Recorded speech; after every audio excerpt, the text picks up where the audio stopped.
man breaking or he runs a back shoulder fade. You let him run a slant and let him go 60 yards. I don't get it. Now, Skip is about to tell you guys how good the Cowboys, and they're going to be a dangerous team if they make the playoffs. All that is futile because he and I both know they will not be going to the playoffs. Joy, have I spoken yet? No, I'm talking to Joy. I hadn't talked to Joy all week. Joy was gone. I've been talking. I hadn't talked to Joy in a while. Joy, it's futile. So guess what? Guess what? My turn. Yeah, it's your turn.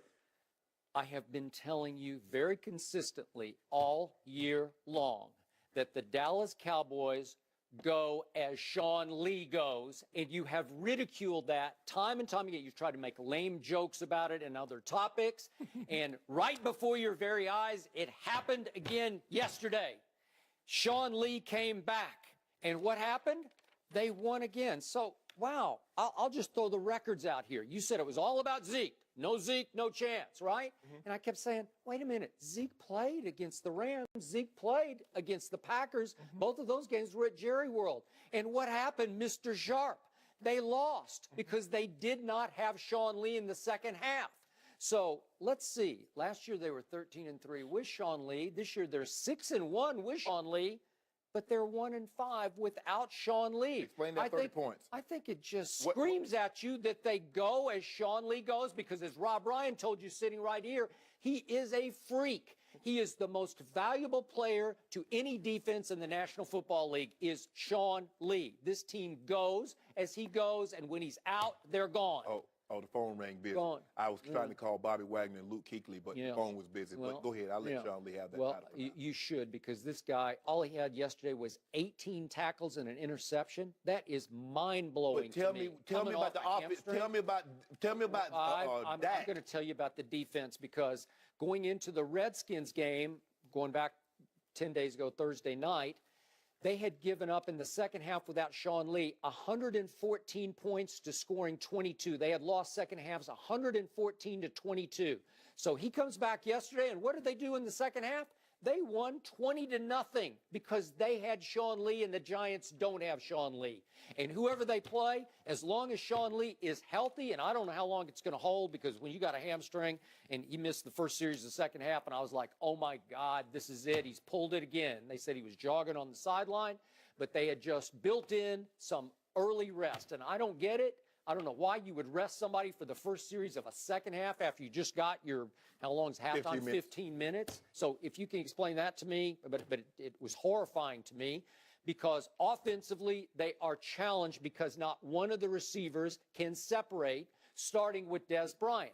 And I didn't throw up the X, I nearly just threw up early in the game because he dropped the first ball thrown to him, and then the second one is right up the rail and hits him right in the face mask, and it could have made it a 10-0 game at that point, and it went right through, throwing up the X hands, and hits him right in the face mask and bounces off.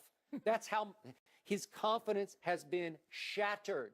And that game turned on one play late in the first half with a minute and a half left, in which the Giants, because they have so little respect for Dez Bryant, left somebody named Brandon Dixon, a cornerback, who is now on his 7th team in 3 years, who spent the whole year on the Giants practice squad, who just got activated in late November. They left him in single coverage on 88, on Dez Bryant, who makes $9 billion or whatever it is. You know, like he is the most overpaid wide receiver in football. And what happens? Brandon Dixon gambles, and he loses. And all of a sudden I look up, and there's nobody home. And Dez Bryant is off to the races, and I wasn't even sure he was going to be able to run this one in. But he did. And that made it 10-all, and it hung at 10-all the way into the fourth quarter. And Eli's got the ball back, and it's still 10-10, and I'm thinking, uh-oh, here they go again. And just it was set up for Eli to have a big coming home party. And guess what? They try and end around to a guy who shares a name with your older brother named Sterling Shepard. And guess who blew it up? This is the play of the game, if we could see this. End around, guess who? Guess who beat the blocker and throws down? Sterling Shepard. This is the play, the turning point of the game. Sean Lee, number 50. He was, everywhere I looked up, 50's in the middle of it. Pass plays, run plays, reverses, he's in the middle of it. He changed the game. They were forced to punt, and then the sky fell. Then the avalanche occurred. Skip, if you don't mind, when we saw this run back and forth, Dez Bryant, in breaking route slant. That's all he's got. What do I tell the DBs? If you open the door, flies come in your house. What do? If you go, either you press him when you're up in that situation, or you just play off. You can't be in between, Skip. He's up in a press position. He bails. Now Dez beats him to the point. He's already in an unattainable situation because now he's got to gamble. He knows, Skip, he has nobody. He's got to get him down. He goes for around the waist. Dez shrugs him off, and it's off to the races. And as you mentioned, when they were in conventional sets, when they play in base defense, they had help over the top, the Cowboys had trouble moving the ball. It was when they gambled, tried to get home and leave them one-on-one. But Skip, Dez got 2 routes. He's in or his back shoulder. Think about what they threw to him up the rail. He dropped. Fade route. That's what he got. That's all he's got. I agree.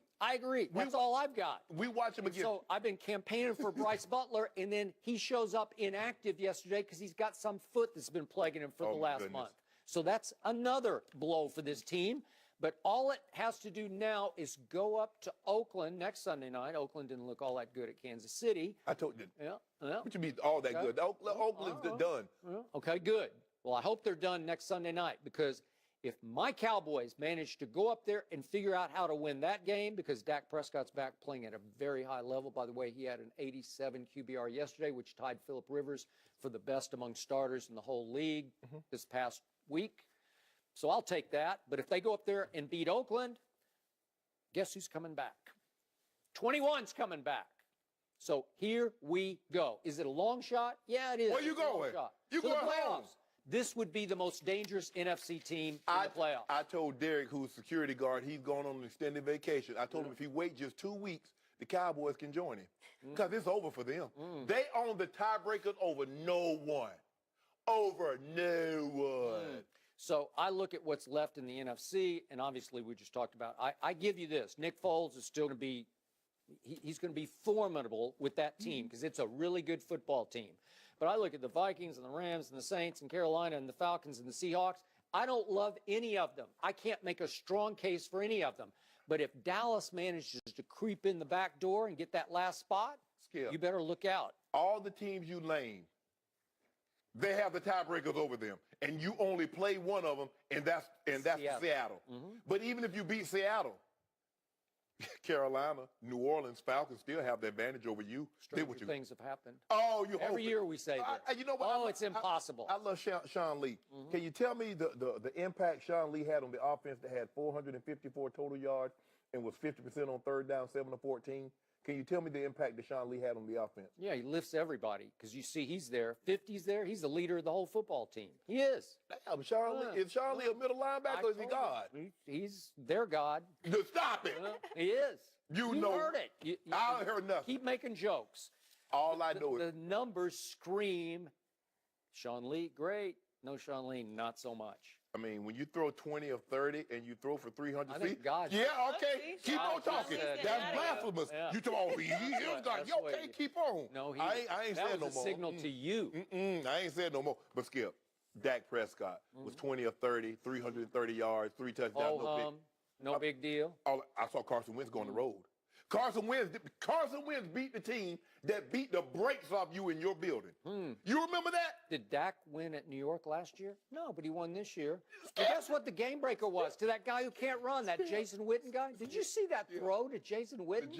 Was that not a sweet route? The Giants are doing so well, they fired their head coach and general manager with a month left in the season. That's when a team is most dangerous. And I saw the Rams go to Dallas with Zeke and with Dak and beat the brakes off him. And I saw my guy. There was no Sean Lee. Walk it to him. Yeah.